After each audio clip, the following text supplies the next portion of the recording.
Moving to tech, Apple is updating its software lineup. Our Cris Valerio is live outside Apple headquarters in Cupertino, California with the latest. Hi, Cris. Hey, Mark. Well, that event just ending today. You can see right behind me. Apple unveiling updated versions of its operating system, Macintosh operating system to be exact. And also, Steve Jobs introducing a new MacBook Air laptop. So first, let's start with the operating system. It's called Lion. That's the latest version. Then also for the MacBook Air laptops, they're going to cost between $1,000 and $1,600, 7 hours of battery life.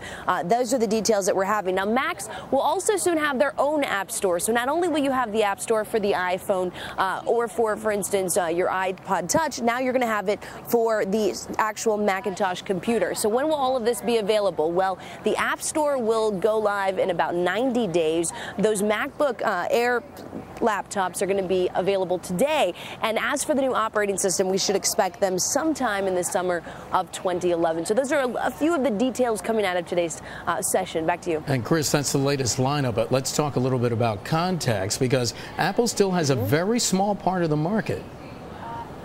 Yeah, to be exact, it has about an 11% market share of the overall computer market right now. That said, it continues to grow. However, as a percentage of revenue when it comes to what Apple makes, that continues to shrink. So here are the numbers. 33% of Apple's revenue last year came from its Macintosh computers. Last quarter, the latest call we just had on Monday, that number was reduced to 24%. Now, what are we talking from a numbers perspective? Well, Mac made $22 billion last year on its Macintosh computer. Its share of the market's really been increasing 18 quarters in a row, but as you can see, when it comes to a strategic standpoint for the company, it's becoming less and less important. Mark.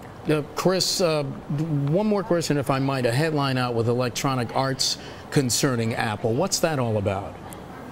Yes, Electronic Arts, and this, by the way, very big headline for all the Angry Bird users out there, if you know what I'm talking about.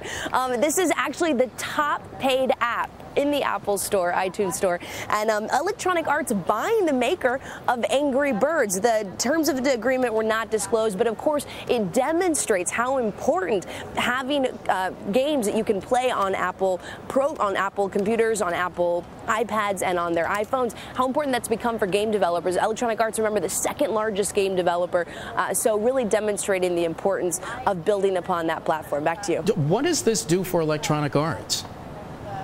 I'm sorry, what? Well, what does this acquisition, what does it do for Electronic Arts?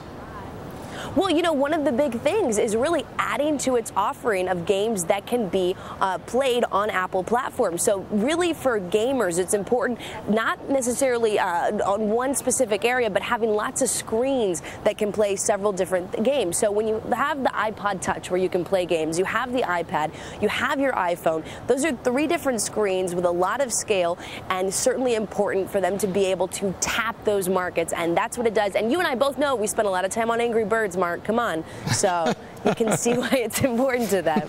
Cris Valerio joining us from Cupertino, California. Cris, thanks.